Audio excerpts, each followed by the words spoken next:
ప్రజలారా వినరండి ఈ సత్య సువార్త. Welcome to this program. ఈ సత్య సువార్త అనే కార్యక్రమానికి మిమ్మల్ని ప్రేమతో ఆహ్వానం తెలియజేస్తున్నా. హే ఫ్రెండ్స్, నేటి దినాన్ని బహుశా పునరుత్థాన పండుగ అనేటువంటిది గ్రాండ్గా జరుపుకొని ఉన్నాం. చాలామంది మీ దేవుని యొక్క ఆలయానికి వెళ్ళి పండగ సెలబ్రేషన్ మనం చేసుకొని వచ్చినాం కదా. చాలామంది బహుశా సమాధుల దొడ్డిలోనికి వెళ్ళి అక్కడ తమ ప్రియులైనటువంటి వారిని జ్ఞాపకం చేసుకొని యేసు ప్రభు చనిపోయి తిరిగి లేచాడనేటువంటి ఒక సువార్తని నమ్ముతూ ఎంతో చక్కనైనటువంటిదిగా ఆనందంగా గడిపినారు. దానికి ముందు ఈవెన్ మన ఆరాధన టీవీ ఛానల్ మనం ప్రోత్సహించినటువంటి రీతిగా బహుశా రన్ ఫర్ జీసస్, జై హో యేసు లేచునైనటువంటి ఒక సువార్తను కూడా బహుశా ఊరంతా కూడా మీరు తెలియజెప్పుంటారు అనుకున్నారు. బై ద వే, కొంతమంది ఏదో వ్యతిరేకంగా మాట్లాడుకుంటే ఐ డోంట్ కేర్ అండి. ఎందుచేతనంటే ఎవరో ఆరాధన టీవీ ఛానల్లో పెడితే మేమెందుకు చేయాలనేటువంటి రీతిగా కొంతమంది వేరేగా మాట్లాడతారు. This only presenting the gospel అండి, అంతమించి ఇంకేం కాదు. మనం సువార్తను ప్రకటించాం. యేసు చనిపోయి తిరిగి లేచారనేటువంటి ఒక అద్భుతమైనటువంటి ఒక సువార్తను ప్రకటిస్తూ మన ఊరంతా మనం పరుగు పెడుతూ లేకపోతే నడక నడుస్తూ జై హో అని చెప్పినప్పుడు అది దేవునికి మహిమ అండి. దేవునికి మహిమ కలిగినటువంటి కార్యక్రమాలు మనం చేపట్టాలి, అది మనం జరిగించాలి, దేవుని నామానికి మహిమ కలగాలి. So I really appreciate all of you that have really run for Jesus. యేసు కొరకు పరిగెత్తినటువంటి మిమ్మల్ని అందరినీ నేను అభినందిస్తున్నా. అలానే నిన్నటి దినాన్ని పునరుత్థాన పండుగలో పాల్గొని నేటి దినాన్ని జరిగినటువంటి కార్యక్రమాలు మీరు ఉన్నందు చేత మిమ్మల్ని నేను దీవిస్తూ ఉన్నా. యేసు చనిపోయి తిరిగి లేచున్నారు. ఇది మనకున్న నిరీక్షణ. మన నిరీక్షణ ఏంటంటే యేసు చనిపోయి అక్కడితో లేడు. నేను వాస్తవానికి చెప్పాలంటే గడిచినటువంటి మార్చిలో నేను ఇజ్రాయెల్ దేశానికి ఒక బ్యాచ్ని తీసుకుని వెళ్ళినా. ఇది 33వ నేను వెళ్ళి రావటం అనేటువంటిది. సో నేను అక్కడికి వెళ్తున్నప్పుడల్లా నేను ఆయన సమాధి చేయబడినటువంటి స్థలం దగ్గర తీసుకొని వెళ్తూ ఉంటాం. అక్కడ తీసుకుని వెళ్తే వాస్తవానికి అక్కడ లేడైనా, అక్కడ తలుపు మీద కూడా అదే రాసి ఉంటుంది ఏంటంటే is not here, is risen అని చెప్పేసి. అక్కడ లేని ఆయన దగ్గరికి అక్కడికి వెళ్ళడం ఏంటి? అక్కడికి వెళ్ళి మేము చూసేది ఏంటంటే యేసుప్రభు లేడు అని చూడడానికి వెళ్తున్నాం. అక్కడికి వెళ్ళినప్పుడు మేము చెప్పేటువంటి సువార్త నాతో పాటు వచ్చినటువంటి వాళ్ళకి కూడా మేము జ్ఞాపకం చేసే మాట ఏంటంటే, బాబు ఇక్కడ లేడరని ఆయన రండి, లోపలికి వెళ్ళి చూసుకుని వద్దురుగాని రండి. ఆయన సమాధిలో వచ్చినటువంటి స్థలం ఏది, లోపలికి వెళ్ళి చూడండి. ఆయన ఇక్కడ లేడు, ఆయన ఎక్కడున్నాడు? మన హృదయంలో ఉండి ఉన్నాడు. ఎస్, ఈరోజు నేను చెప్తాను, ఆయన మీ హృదయంలోనికి వచ్చినాడు. ఆయన చనిపోయి తిరిగి లేచినాడు. ఆయన ఆత్మ స్వరూపుడుగా ఆయన మన మధ్యలో ఉండి ఉన్నాడు. హే ఫ్రెండ్స్, ఈరోజు నేను ఎక్కడి నుంచి ఇలా మాట్లాడుతున్నంటే మీ ఇంటిలో, మన ఇంట్లో ఇక్కడండి, మన మధ్యలో ఆ ప్రభువు ఉండి ఉన్నారండి. ఆయన వాగ్దానం చేస్తుంటారు, ఎక్కడ 2-3 నా నామంలో కూడుకొని ఉంటారో వారి మధ్యలో నేనున్నాను అని చెప్పి ఉన్నారు. ఒకవేళ శారీరకంగా ఉండినటువంటి దినాల్లో కనుక మనం చూసినట్లయితే ఆయన గలిలయలో ఉంటే గలిలయలోనే ఉన్నాడు, యోదయలో ఉంటే యోదయలో ఉండి ఉన్నాడు, సమరయ దగ్గరికి వెళ్తే సమరయ దగ్గర ఉండి ఉన్నాడు తప్ప ఆయన మిగతా చోట ఉండినటువంటి వాడు కాడు. కానీ అదే చనిపోయి తిరిగి లేచిన తర్వాత ఈ అమ్మాయికి వెళుతున్నటువంటి వారిద్దరితో కలిసి నడుచుకుంటూ వెళ్తాడు. సడన్గా అదృశ్యమైపోతాడు. అక్కడి నుంచి అక్కడ ఉన్నటువంటి యెరూషలేములో వాళ్ళకి కనబడతాడు. వెళ్ళి చెప్పండి గలిలయలో నేను వస్తున్నానని చెప్పేసి అని అంటాడు. మరుక్షణం అలా గలిలయలో కనబడతాడు. సముద్ర తీరాన్ని పేతురు గారే కనబడతాడు. ఒకేసారి అందరికీ ఒలివల కొండ మీద కనబడతాడు. ఆయన చనిపోయి తిరిగి లేచిన తర్వాత పునరుత్థానుడైనటువంటి ఒక యేసులో ఉన్నటువంటి ఒక శక్తి గొప్పతనం ఏంటంటే ఇక్కడ మన దగ్గర ఉన్నాడు. ఇప్పుడు మన దగ్గర ఇక్కడ ఉన్నారండి ఆయన. ఆ యేసు క్రీస్తు ప్రభు వారు మన మధ్యలో ఉండినారు. I believe it and I can see him in my faith. నాకు విశ్వాసంలో నేను ఆయన చూడగలుగుతున్నా, విశ్వాసంతో నేను ఆయన చూడగలుగుతున్నా. విశ్వాసం అనేటువంటిది హెబ్రీ గ్రంథకర్త వ్రాస్తే ఏమిటంటే, విశ్వాసం అన్నది నిరీక్షింపబడు వాటి యొక్క నిజ స్వరూపమును అదృశ్యమైనవి ఉన్నవనడానికి రుజువు. మన కళ్ళకి కనబట్లే. మన వాళ్ళు ప్రశ్నించుకొని ఏడండి ఎక్కడున్నాడని మీరు చెప్తున్నారు, ఏడండి అని చెప్తానంటే ఈ కళ్ళకు కనబడితే ఇంకే కళ్ళకు కనబడేది దృశ్యమైనటువంటివి. కానీ విశ్వాసం అనేటువంటిది ఏం చేస్తుందంటే అదృశ్యమైనవి ఉన్నవనడానికి అది రుజువు. అందుకని ఈరోజున పునరుత్థానుడైన యేసుని మన మధ్యలో నేను చూస్తున్నా. ఆయన మన ఇంట్లో ఉన్నాడండి. ఇక్కడ మన ప్రభువైన యేసుక్రీస్తు వారు ఉన్నారండి. మన ఇద్దరి మధ్యలో, మీకు నాకు మధ్యలో ఇక్కడ మన ప్రభువైన యేసుక్రీస్తు వారు ఉన్నారండి. ఈ ఇంటి నిండా యేసు ప్రభు ఉన్నారు. I declare it in the name of Jesus. యేసు నామంలో నేను పలుకుతూ ఉన్నా. ఆ పునరుత్థానుడైన యేసయ్య మన ఇంటిలోనికి వచ్చినాడు. ఆనాడు శిష్యులైనటువంటి వారు ఇంటి తలుపులు వేసుకొని గడియలు వేసుకొని లోపల ఉంటే ఆయన తలుపు కొట్టకుండానే వచ్చినాడు. ఆయన తలుపు తట్టి ఎవరైనా తలుపు తీయండి అయినా నేను లోపలికి వస్తాను అని చెప్పక్కర్లేకుండానే వాళ్ళు తలుపు వేసుకుని ఉంటాడుగా, లోపల గడియ పెట్టుకుని ఉంటాడుగా. యేసు వచ్చి వారి మధ్యను నిలిచెను అని బైబిల్ గ్రంథంలో వ్రాయబడినటువంటి ఒక మాట ప్రకారంగా నా యేసుక్రీస్తు ప్రభువారు ఆయన మన ఇంటిలోనికి వచ్చినారు. ఎక్కడున్నారండి? మన మధ్యలో ఉన్నారండి. విశ్వాసముతో ఆయన వైపు చూద్దాం. ఈరోజుని ఈ సత్య సువార్త అనేటువంటి ఒక కార్యక్రమం ద్వారా ఆయన మనతో మాట్లాడుతున్నటువంటి ఒక మాట ఏమిటంటే, రోమీలకు రాసినటువంటి ఒక పత్రిక 4వ అధ్యాయంలో నుంచి కనుక మనం చూసినట్లయితే, రోమీలకు రాసిన పత్రిక 4వ అధ్యాయము 25వ వచనంలో ఈ మాట ఎలాగున తెలియజేస్తున్నారు. ఆయన మన అపరాధముల నిమిత్తము అప్పగింపబడి మనము నీతిమంతులముగా తీర్చబడుటకై లేపబడెను. ఆయన మన అపరాధముల నిమిత్తమై అప్పగింపబడి మనము నీతిమంతులముగా తీర్చబడుటకై లేపబడెను. నా ప్రియ స్నేహితులారా, ఈరోజు ఒక సత్యం మనం తెలుసుకోవాలి. అదేంటంటే, నా యేసు చనిపోయి అలాగే ఉండిపోయినాడు కాడు. నేను ప్రకటిస్తున్న ఈ యేసుక్రీస్తు ప్రభువారు ఆయన చనిపోయారు, ఆయన సమాధి చేయబడ్డారు, 3వ దినమున ఆయన తిరిగి లేచి ఉన్నారు. అదే మనం పునరుత్థాన పండుగని నిన్నటి దినాన్ని మనం జరుపుకున్నటువంటి ఒక అద్భుతమైనటువంటి ఒక పండుగ. అనగా పునరుత్థానపు దినం ఏప్రిల్ 1వ తారీఖు వచ్చింది 2018వ సంవత్సరంలో. సో ఆ ప్రకారంగా యేసుక్రీస్తు వారు తిరిగి లేచారనేటువంటి ఒక పండుగ. అది మన గ్రేట్ అండి, అది మన గొప్పదండి. ఈ విషయంలో ఒక చిన్న మాట, ఒక చిన్న విన్నపం క్రైస్తవ సమాజంతో నేను పంచుకోవాలని ఆశపడుతున్నాను. అది ఏంటంటే, యేసు ప్రభు వారి యొక్క శ్రమలను ధ్యానం చేసుకుంటూ, యేసు ప్రభు గారి యొక్క సిలువను ధ్యానం చేసుకుంటూ, ఎలా వచ్చిందో ఒక ఆచారంగా, నేను మొత్తానికి మన యొక్క పితరులైనటువంటి వారు పెట్టినటువంటి ఒక ఆచారం ప్రకారంగా 40 దినాలు ఒక మాండలిక కాలం అనేటువంటి రీతిగా లెంటు అనే పేరుతో 40 రోజులు ఆయన శ్రమలను మనం ధ్యానం చేసుకుంటూ ఉంటాం. పునరుద్ధాన పండుగ తెల్లవారి జరగలు చేసేసి అయిపోయిందని కాము కూర్చుంటాం.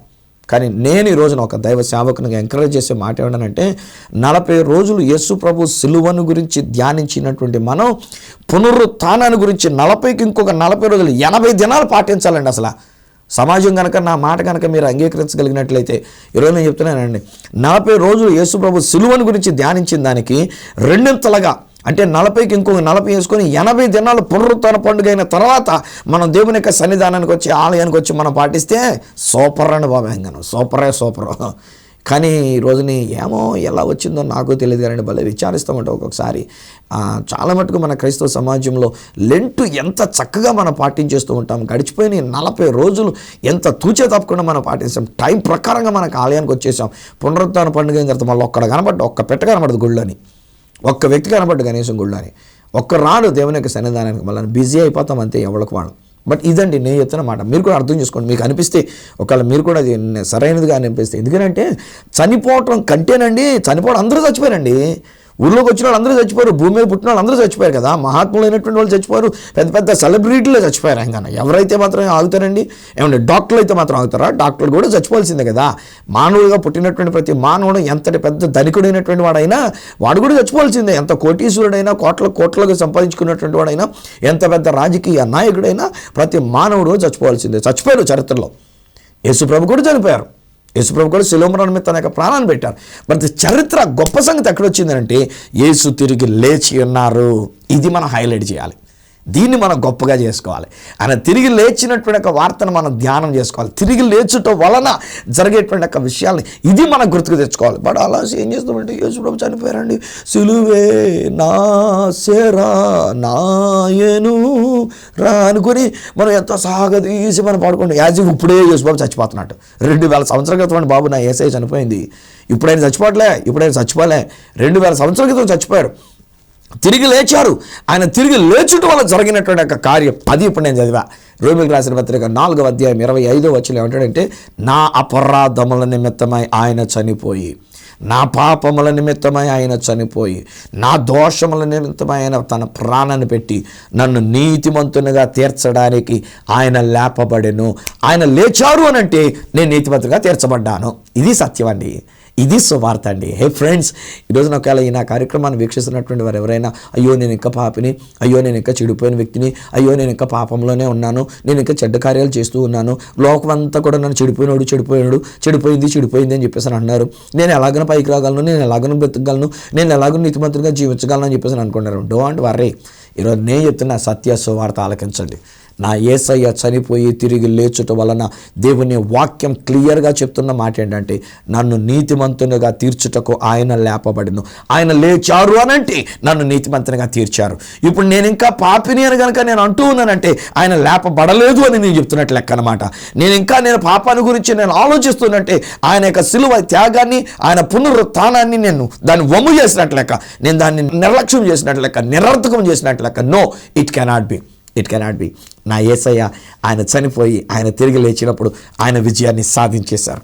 మరణపు యొక్క ముళ్ళుని ఇరిచేశారండి ఆయన. మరణం మీద ఆయన విజయాన్ని పొందుకొని ఉన్నారండి ఆయన.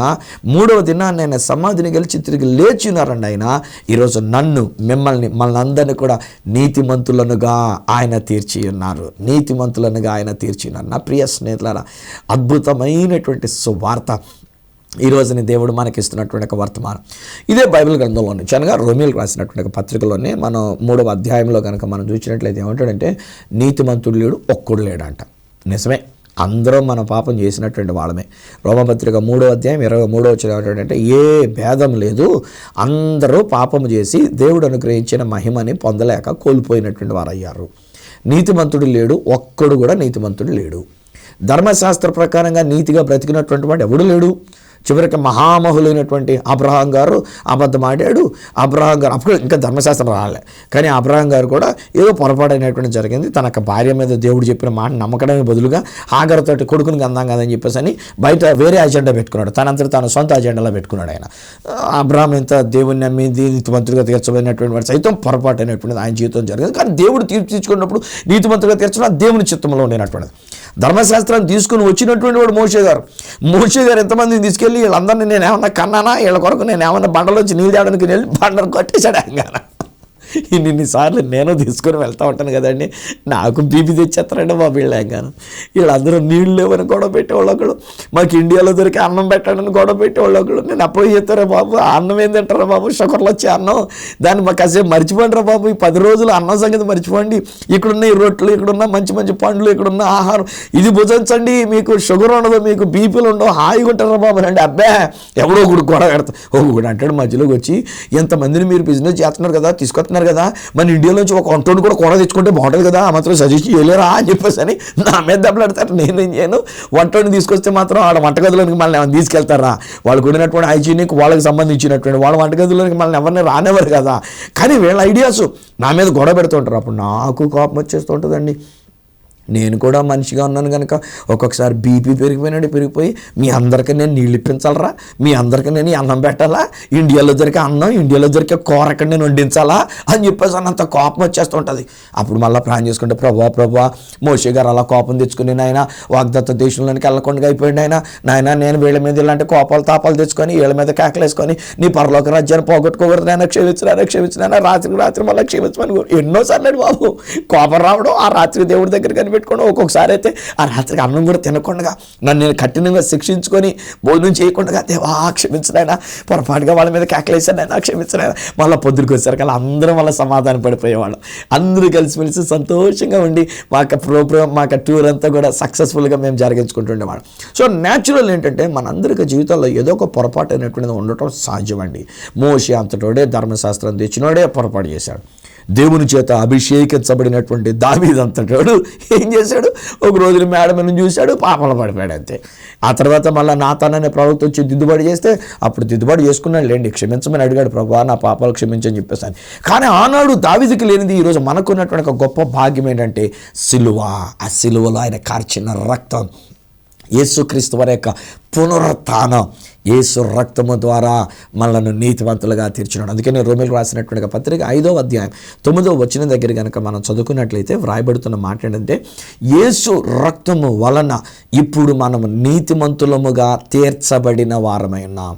యేసు రక్తము వలన మనం ఇప్పుడు నీతిమంతులముగా తీర్చబడి ఉన్నాం. స్నేహితులారా, 4వ అధ్యాయం 25 వచ్చిన రోమపత్రికలో ఏమంటాడంటే, మనం నీతిమంతులముగా తీర్చబడినట్లు ఆయన మన కొరకు తన ప్రాణాన్ని పెట్టి ఆయన చనిపోయి ఆయన సమాధి చేయబడి 3వ దినమున ఆయన తిరిగి లేచినాడు. మన నీతిమంతులుగా తీర్చడానికి ఆయన తిరిగి లేపబడినాడు. ఈ రోజుని యేసు పునరుత్థానాన్ని జ్ఞాపకం చేసుకుంటే నా మనసులోనికి వచ్చేటువంటి ఒక మాట, నేను ప్రకటించగలిగినటువంటి సువార్త, ఈ సత్య సువార్త ఏమంటానంటే, మీరు నేను మనమందరం కూడా నీతిమంతులముగా తీర్చబడిన వారం. హల్లెలూయా, ఇది సువార్త. ఈరోజు మీ కండిషన్ నా కండిషన్ కాదు, మనం బతికితే కాదు. కొన్నిసార్లు మేము తెలియక మాట్లాడుతూ ఉంటుంటే, నువ్వు ఆ సిగరెట్లు మానేయి, నువ్వు నీతిమంతులు తీర్చబడతావు, నువ్వు ఆ మందు కొట్టడం మానే, నువ్వు గుళ్ళోకి రావాలంటే, నువ్వు ఆ వ్యభిచార బుద్ధులు మానే, నువ్వు గుళ్ళోకి రావాలంటే, నేనంటాను స్నేహితులారా, ఉన్న పండు రండిరా బాబు, ఉన్నబాండి రండి, నువ్వు ఉన్న స్థితిలోనే ఈ సత్య సువార్తని వినండి. సువార్త ఏమంటుందంటే, ఆయన చనిపోయి తిరిగి లేచాడు గనక నన్ను నీతిమంతునిగా తీర్చినాడు. మిమ్మల్ని నీతిమంతునిగా తీర్చినాడు. నా గొప్పతనం లేదండి, అంత మంచిగా బ్రతకగలిగితే ఇంకే అసలు యేసు ప్రభువే రానక్కర్లే. నేను నీతిమంతుడిగా అయిపోతే నా చెడ్డ పనులన్నీ మానేసి, నా యొక్క పాప పనులన్నీ మానేసి, నా యొక్క దుర్నీతినంతా మానేసి నేను కనుక ఒక నీతిమంతుడిగా నేను జీవించగలిగితే ఆ యేసు ప్రభు వచ్చి నా కొరకు సిలువలో చనిపోయి సమాధి చేయబడి తిరిగి లేవాల్సిన అవసరతే లేదు. అంతే కదా. ఈరోజు నేను ఆ ప్రభువు చెప్తున్నటువంటి ఒక మాట ఏమన్నాడంటే, ఆయన నా కొరకు సిలువలో చనిపోయి తిరిగి లేచుట ద్వారా ఆయన నన్ను నీతిమంతునిగా తీర్చి ఉన్నాడు. ఆయన మనలను నీతిమంతులుగా చేసి ఉన్నారు. హే ఫ్రెండ్స్, ఈరోజు నేను మీతోనే మాట చెప్తున్నాను, మీరు నీతిమంతులుగా తీర్చబడి ఉన్నారు. యేసు రక్తము మీ కొరకే చిందింపబడినది. యేసు నా కొరకు మీ కొరకు ఆయన సిలువలో చనిపోయి ఆయన సమాధి చేయబడి 3వ దినాన ఆయన తిరిగి లేచి ఉన్నారు. ఈరోజు మనం ఏం చేయాలి? రోమీయులకు రాసిన పత్రికలోనే 5వ అధ్యాయము 1వ వచనములో గనక మనం చదువుకున్నట్లయితే ఏమంటాడంటే, విశ్వాసము వలన మీరు నీతిమంతులుగా తీర్చబడి ఉన్నారు. విశ్వాసము వలన మనము నీతిమంతులముగా తీర్చబడినటువంటి వారు. By your faith. ఏంటి విశ్వాసము? యేసు నా కొరకే చనిపోయారని నమ్మాలి. యేసు నా పాపముల కొరకే చనిపోయారని నమ్మాలి. నా పాపముల కొరకే తన రక్తాన్ని కార్చిన్నారని నేను నమ్మాలి. ఆ యేసు నందు నేను విశ్వాసం వచ్చినప్పుడు నా కొరకు ఆయన చనిపోయి తిరిగి లేచారు అని నమ్మాలి. చనిపోయినంత వరకు మాత్రమే కాదు, 40 రోజులు చనిపోయాడు అని 40 రోజులు చెప్పుకొని మన బుర్ర నిండా ఆయన చచ్చిపోయిన విషయమే పెట్టుకోవద్దు. ఇప్పుడు 80 రోజులు ఏం చేయాలంటే ఆయన లేచారు అని చెప్పుకోవాలి. ఆయన లేచింది ఎందుకు అనంటే నన్ను నీతిమంతులుగా తీర్చడానికి, మిమ్మల్ని నీతిమంతులని తెలియజెప్పడానికి. ఈ రోజున అందుకనే నా ప్రభు నన్ను మీ ముందుకు తీసుకొని వచ్చిన్నారు. ఈ పునరుత్థాన పండుగ అనంతరం మీ ముందుకు వచ్చి నేను చెప్పగలిగినటువంటి ఈ సత్య సువార్త ఏంటంటే, మిమ్మల్ని నన్ను మనందరినీ నీతిమంతులుగా తీర్చుట కొరకే నా యేసుక్రీస్తు ప్రభు వారు 2000 సంవత్సరాల క్రితం సిలువలో తన ప్రాణాన్ని పెట్టి చనిపోయి సమాధి చేయబడి ఈరోజుని తిరిగి లేచినటువంటి ఒక పండుగ మనం చేసుకున్నాం. పునరుత్థాన పండుగ మనం చేసుకున్నాం. ఇది అద్భుతమైనటువంటి ఒక పండుగ. లోకంలో ఎవరికి లేనటువంటి ఒక అద్భుతమైన పండుగ ఏంటంటే, యేసు చనిపోయి ఆయన తిరిగి లేచి ఉన్నారు మనల్ని నీతిమంతులనుగా తీర్చడం అంటే ఏంటి? యాక్చువల్లీ బైబిల్ గ్రంథంలో కనుక మనం చూసినట్లయితే నీతి లేక నీతిమంతుడు అనేటువంటి మాటలు ఉంటాయి. నీతిమంతులుగా తీర్చబడుట అనేటువంటి ఒక మాట ఉంటుంది. తీర్చబడుట అంటే నీతిమంతుడుగా తీర్చబడుట అనేటువంటి ఆ మాటకు అర్థం ఏంటంటే, నేను స్వతహాగా పాపం చేసినటువంటి వాడిని, స్వతహాగా నేను పాపిని, భయంకరమైన పాపంలో జీవించినటువంటి వాడిని. ఒకనొకప్పుడు ఈవెన్ చిన్న వయసులో నాకు తెలియకుండా ఒకవేళ నేను అనుకున్న పాపాలు నేను చేయకపోయినప్పటికీ నా ప్రభు యొక్క వెలుగు నా మీద ప్రకాశించినప్పుడు కటిక చీకటి లాంటి నా బ్రతుకును కనబడించాడు దేవుడు. నా బ్రతుకంతా చీకటి కూడా 16 సంవత్సరాల వయసుకండి.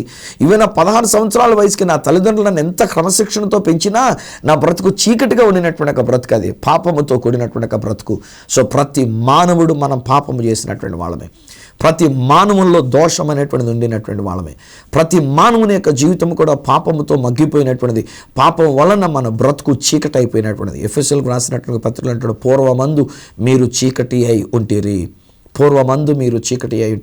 చీకటిలో ఉండడం కదా, అసలు మన బ్రతుకే చీకటి అయిపోయినటువంటి ఒక బ్రతుకు. హే ఫ్రెండ్స్, ఈరోజు నేను ఇలా మాట్లాడుతున్నట్టు భవిష్యత్తు దెర్ ఇస్ ఎ పర్సన్, నీకు హృదయంలో నీకు కన్విక్షన్ జరుగుతుంది కదా, నువ్వు చేసిన పాపము, నువ్వు చేసిన తప్పిదమైనటువంటి నీకు జ్ఞాపకానికి వచ్చింది కదా, దట్స్ ఎ కన్విక్షన్ అండి. పరిశుద్ధాత్ముడు ఇస్తున్నటువంటి ఒక కన్విక్షన్ అండి. ఆయన ఒప్పింపజేస్తున్నాడు, ఎస్ నేను తప్పు చేసి అన్నాను, ఎస్ నేను పాపంలో జీవించున్నాను, ఎస్ నేను చీకట్లో ఉంటున్నాను, నేను నా బ్రతికే చీకటిగా ఉండినది. ఇంట్లో వాళ్ళకి ఎవరికీ తెలియదు, నేను ఇలా మాట్లాడుతున్నది మీకే తెలుసు, మీ పక్కన ఉన్నటువంటి వాళ్ళకి కూడా తెలియదు. మీతో పాటు కూర్చున్న మీ భార్యో, లేక మీతో పాటు కూర్చున్న మీ భర్తయో, లేక మీతో పాటు కూర్చున్నటువంటి మరొక వ్యక్తియో, వాళ్ళకు కూడా తెలియకుండా నువ్వు పాపంలో జీవిస్తున్నావు, అది నీకు తెలుసు. నీ మనస్సాక్షి గద్దిస్తున్నటువంటిది. ఈరోజు నా సువార్త ఏంటంటే, ప్రభు నిన్ను నీతిమంతుడిగా తీర్చినాడు. బ్రదర్, మిమ్మల్ని మీ గురించి నేను మాట్లాడుతున్నాను బ్రదర్. అమ్మా సిస్టర్ గారు, మీ విషయంలో కూడా రా. ఈరోజు ఒకవేళ మీ గురించి నేను బాహాటంగా చెప్పడం అది మంచి పద్ధతి కాదు, కానీ ఈరోజు మీకు తెలుసు మీరు ఎటువంటి జీవితం మీరు జీవిస్తున్నారో అది మీకు తెలుసు, ఎటువంటి పాపంలో ఉంటున్నారో అది మీకు తెలుసు. ఈరోజు కమౌట్ ఆ పరిస్థితుల నుంచి మనం బయటకు వద్దాం రండి. యేసు రక్తాన్ని మీ మీద నేను ప్రోక్షిస్తున్నా. యేసు మీ కొరకే చనిపోయి తిరిగి లేచినాడు, మీ కొరకే తన ప్రాణాన్ని పెట్టి తిరిగి లేచినాడు. ఈరోజు నా యేసుక్రీస్తు ప్రభువు వారు చెప్తున్న సువార్త ఏంటంటే, మిమ్మల్ని నీతిమంతులుగా తీర్చి ఉన్నాడు. దాని అర్థం వెరీ సింపుల్గా నేను చెప్తాను, ఇలా వినండి. ఎందుకంటే అన్నా నన్ను ఆదుకొని ఒక పత్రిక నేను చదివాను చాలా చిన్నప్పుడు రోజుల్లోనే. అందులో ఉన్నటువంటి ఒక విషయం ఏంటంటే, ఒక అన్నదమ్ములు 2 ఉంటారు. అందులో చిన్నోడు కొంచెం జులాయిగా తిరుగుతూ ఉంటాడు. అన్నయ్య చాలాసార్లు చెప్తాడు, ఒరే నాయనే వద్దురా, ఇలాంటి అలరా చేయకురా, నువ్వు అలా ఉండకరా, జులాయిగా తిరగరా అని చెప్తున్నా. మనోడు తిరిగి ఒక రోజు ఏం చేశాడంటే అవును పొడిచేశాడు. ఆ పొడిచిన కత్తిపుచ్చుకొని ఆ రక్తం మరకలతో కూడిన చొక్కా వేసుకొని పరుగున తిరిగి ఇంటికి వచ్చేస్తాడు. పోలీసు వాళ్ళు తరుముతున్నారని ఇంటికి వచ్చి రావడంతో ఇంట్లో పరిగెత్తుకుంటూ వచ్చేవాడు. అన్నా నన్ను అదుకొని చెప్పేసాను అంటాడు. అన్నయ్య గారు అక్కడ ఇంట్లో ఏదో ఒక దుకాణం పెట్టుకున్నాడు. ఆ దుకాణంలో కూర్చొని ఉన్నాడు. మా అన్న మంచివాడు ఉండి ఉన్నాడు. అన్నా నన్ను ఆదుకోలేసరికల్లా గబగబా ఈయన లేచి లోపలికి వెళ్ళేసరికల్లా ఆ రక్తం మరకలతో కూడినటువంటిది లోగా బయట నుంచి ఆ పోలీస్ విజిల్ వినబడుతూ ఉంటుంది. అప్పుడు ఈయన ఏం చేశాడంటే ఈ తమ్ముడు వేసుకున్నటువంటి ఒక చొక్కా తీయమని చెప్పి ఆ చొక్కా ఈయన వేసుకొని ఈయన యొక్క మంచి చొక్కా ఆయనకి ఇచ్చి ఆ తమ్ముడి చేతిలో ఉన్న రక్తంతో కూడినటువంటి ఒక కత్తి ఈయన చేతిలో పట్టుకున్నాడు. ఈలోగా అమాంతంగా తలుపులు దోసుకొని పోలీసు వాళ్ళు లోపలికి వచ్చారు. ఇంకేముంది, రక్తం మరకలు కలిగినటువంటి చొక్కా వేసుకొని చేతిలో కత్తి పుచ్చుకున్నటువంటి అన్నగారిని తీసుకుని వెళ్ళారు. కోర్టుకు తీసుకుని వెళ్ళారు. కోర్టులో లాయర్ గారు, జడ్జి గారు ఆయన శాసనం రాశాడు. ఏంటంటే ఇతడు ఇలా హత్య చేసినాడు కనుక ఇతడికి మరణ శిక్ష విధింపబడవలెను, ఉరి శిక్ష అని చెప్పేసి రాశారు. ఎప్పుడైతే ఉరి శిక్ష తెలిసింది ఇప్పుడు తమ్ముడికి బాధేసింది. అయ్యో మా అన్నయ్య నా గురించి తాను చచ్చిపోతాడా, గబగబా కోర్టు దగ్గరికి వచ్చి గట్టిగా కేకలేస్తుంటాడు, అయ్యా తప్పు చేసింది నేను, మా అన్న కాదు, నేను తప్పు చేశాను, నాకు ఉరి శిక్ష చేయండి అని చెప్పేసానంటే ఆల్రెడీ శాసనం అక్కడ వ్రాయబడింది. ఏంటంటే ఆ అన్నయ్యే తప్పు చేసినట్లుగా, ఆ అన్నయ్యే నరహత్య చేసినట్లుగా. ఇతని గురించి ఒక నిర్దోషి, ఇతని గురించి ఎవరు పట్టించుకోలే. ఇతను నేను తప్పు చేశాను, నేను చంపాను అని చెప్పినా ఇతను మాత్రం నిర్దోషిగా చేశారు. చేసింది వీడే తమ్ముడే, కానీ అతడు ఒక నిర్దోషిగా బయట ఉండి ఉన్నాడు. చెయ్యని నేరానికి ఆ అన్న తన మీద వేసుకొని అతడు వెళ్ళి ఆ ఉరి కొయ్య మీద చనిపోయాడు. నా ప్రియ స్నేహితులారా, జరిగింది ఇదే. మన ప్రభు అయిన యేసుక్రీస్తు వారు నా కొరకు, మీ కొరకు, లోకమంతటి కొరకు, ప్రతి మానవుని యొక్క పాపము కొరకు, మన యొక్క అపరాధముల కొరకు యేసు శిలోమరాని దగ్గరికి వెళ్ళి ఆయన శిలువలో తన ప్రాణాన్ని గుడ్ ఫ్రైడే నాడు, శుభశుక్రవారం నాడు తన ప్రాణాన్ని అప్పగించినాడు. 3వ దినమైనటువంటి ఆదివారం నాడు ఆయన సమాధిని గెలిచి తిరిగి లేచినాడు. ఆయన లేచుట వలన మన యొక్క దుర్నీతి తీసివేయబడి, మన పాపము కడిగివేయబడి, మనం పాపిగా ఉండినటువంటి మనం, అవినీతి పరులంగా ఉండినటువంటి మనల్ని ఇప్పుడు నీతిమంతులుగా తీర్చి ఉన్నాడు. You are made righteous. నీవు నీతిమంతునిగా చేయబడి ఉన్నావు.